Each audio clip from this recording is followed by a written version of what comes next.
तो चलिए दोस्तों इम्पोर्टेंट वीडियो की शुरुआत करते हैं। बहुत सारे लोगों को समझ में नहीं आता कि कौन से कंपनी में इन्वेस्ट करना चाहिए। एग्रो केमिकल के सेक्टर के बारे में आज हम बात करने वाले हैं। एग्रो केमिकल कुछ कंपनीज़ है, बढ़िया और बेहतरीन कंपनीज़ है, लेकिन कन्विक्शन नहीं आता बहुत सारे इन्वेस्टर्स को कि क्या हमें इस कंपनी में इन्वेस्ट कर सकते हैं या नहीं। अगले 10 सालों के लिए, 5 सालों के लिए या फिर जो भी फोरकास्ट है, तो उसके बारे में आज हम थोड़ा सा डिस्कस करने वाले हैं कि कौन से ग्रोथ कंपनीज़ हो सकते हैं एग्रो केमिकल सेक्टर में। तो यहाँ पर अगर हम देखेंगे कि मार्केट कैप के हिसाब से सबसे ज़्यादा तो मार्केट कैप अभी पीआई इंडस्ट्रीज़ का चल रहा है। अगर ओवरऑल देखा जाए तो सबसे ज़्यादा वैल्यूएशन इस सेक्टर में पीआई इंडस्ट्रीज़ को दिख रहा है कि सबसे ज़्यादा वैल्यूएशन उसी को दिया है। तो अगर हम सेल्स ग्रोथ की बात करेंगे तो लास्ट के 10 सालों में सीको इंडस्ट्रीज जो जिसका मार्केट कैप बहुत कम है, बहुत माइक्रो कैप कंपनी है, उसकी ग्रोथ सबसे ज़्यादा रही है। लेकिन सेकेंड एंड थर्ड लेवल पे अगर कोई देखेंगे तो पीआई इंडस्ट्रीज़ आता है एंड सुमितोमो केमिकल आता है। बहुत सारे लोग ये कहते हैं कि यूपीएल के ऊपर कर्जा है। कर्जा तो है लेकिन कंपनी ग्रो भी कर रही है। अगर आप देखोगे यूपीएल की तो सेल्स ग्रोथ 10 सालों की 14% की है, 3 सालों की सेल्स ग्रोथ 3% की है। प्रॉफिट दिख नहीं रहा है क्योंकि प्रॉफिट ग्रोथ कुछ है ही नहीं। लॉस मेकिंग कंपनी है, इसकी वजह से हो सकता है।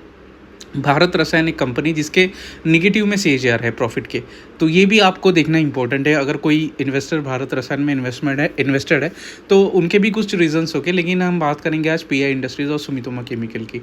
अगर हम बात करेंगे प्रॉफिट ग्रोथ 10 सालों की, तो उसमें भी सुमितोमो केमिकल टॉप में लग रहा है और पीआई इंडस्ट्री जो है वो भी फर्स्ट 4 में आ रहा है। 10 सालों की प्रॉफिट ग्रोथ की बात करेंगे। अगर 3 सालों की प्रॉफिट ग्रोथ की बात करें तो उसमें भी पीआई इंडस्ट्रीज़ आ रहे हैं, सुमितोमो केमिकल इसमें नहीं आ रहा है। बाकी अगर मार्केट कैप से हिसाब से देखा जाए तो पीआई इंडस्ट्रीज़ ही है वहाँ पे, और इंसेक्टिसाइड इंडिया करके एक कंपनी है वो वहाँ पर है। प्रॉफिट ग्रोथ अगर 3 सालों की देखेंगे उसमें भी पीआई इंडस्ट्रीज टॉप कर रहा है। प्रॉफिट सेल्स ग्रोथ अगर 5 सालों की देखेंगे तो उसमें भी पीआई इंडस्ट्रीज ही टॉप कर रहा है, सेकंड पोजीशन पे आ रहा है, आप देख सकते हो। और प्रॉफिट ग्रोथ अगर हम 5 सालों की देखेंगे तो भी उसमें सुमितोमो केमिकल और पीआई इंडस्ट्रीज ही आ रहा है। दोनों कंपनीज मुझे काफ़ी अच्छे लगते हैं। मैं सुमितोमो केमिकल में इन्वेस्टेड हूँ, अच्छा खासा अमाउंट में इन्वेस्टेड करके रखा है सुमितोमो केमिकल में। लेकिन सुमितोमो केमिकल की दिक्कत ये है कि उसमें अभी वैल्यूएशन कंसर्न्स है, हाई वैल्यूएशन से, रेजिस्टेंस पे स्टॉक 500 के आसपास घूम रहा है, उसके आगे नहीं बढ़ रहा है।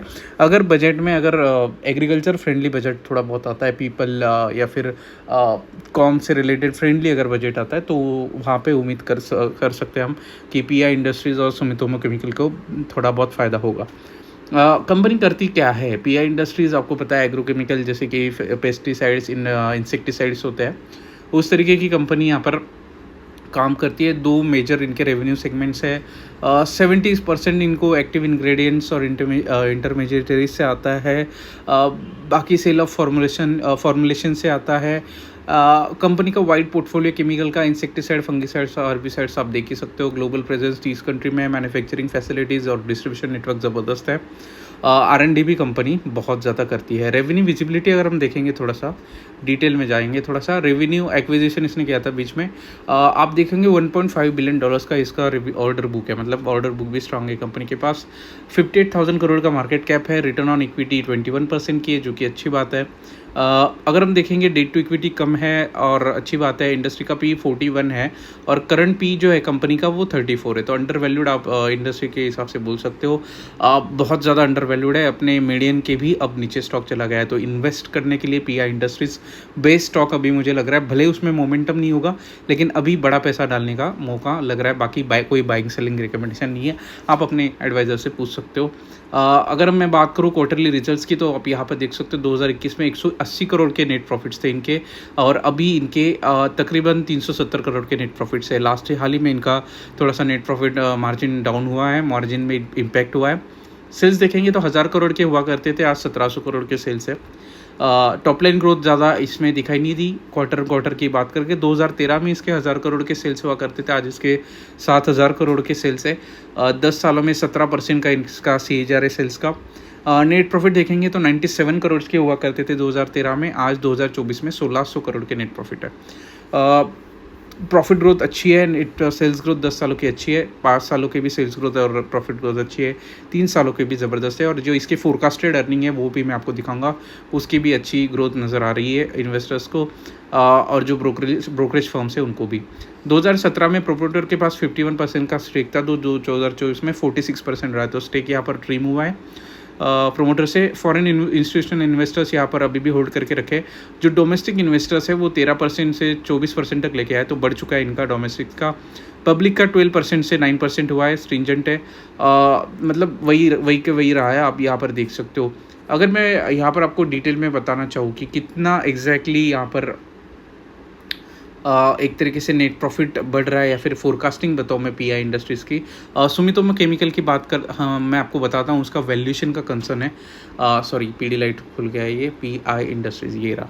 तो आप देख सकते हो यहाँ पर लो पी अभी भी बता रहा है, बहुत बढ़िया मौका है इन्वेस्टमेंट करने का। लो प्राइस टू बुक भी है और 37% से ईयर ऑन ईयर का इसका ईपीएस बढ़ा है। ठीक है, हिस्टोरिकल पी आप इसका देख ही सकते हो।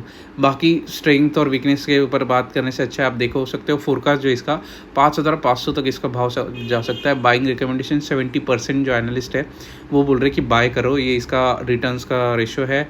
रेवेन्यू तो आपने देख ही लिया, नेट प्रॉफिट्स भी इसके एनुअली लगातार बढ़े हैं, ईपीएस इसका लगातार बढ़ा है, आरओई भी इसका ठीक ठाक बढ़ा है। उसके बाद अगर मैं फोरकास्ट की बात करूँ तो ईपीएस का आप देख सकते हो 2026 में 125 रुपये का ईपीएस होगा। अर्निंग पर शेयर मतलब एक शेयर के पीछे शेयर होल्डर की कमाई 125 रुपये की होगी। नेट प्रॉफिट अगर आप देखोगे तो 2025 में 1600 करोड़ और 2026 में 1900 करोड़ के नेट प्रॉफिट्स हो जाएंगे। और रेवेन्यू देखेंगे तो 10,000 करोड़ के इनके हो जाएंगे 2026 तक। तो दोस्तों ये इंपॉर्टेंट चीज़ है कि वैल्यूएशन अभी भी पीआई इंडस्ट्रीज़ के बहुत रीजनेबल, बहुत एक हम यूफोरिया नहीं है, एक अच्छा वैल्यूएशन पे ट्रेड हो रहा है। अच्छा मौका है, मैं आगे कुछ नहीं बोल सकता। उम्मीद करता हूँ दोस्तों वीडियो पसंद आएगा। वीडियो को लाइक करिए, चैनल को सब्सक्राइब करिए। हाँ मैंने आपको बोला था कि मैं आपको सुमितोमो केमिकल के वैल्यूएशन दिखाऊंगा, तो जी बिल्कुल थोड़ा सा कंसर्न है। आप देख सकते हैं हाई वैल्यूएशन पे अभी भी ट्रेड कर रहा है। 67 का पीए और mid cap small cap category में आता है, तो थोड़ा सा कंसर्नेबल रहेगा।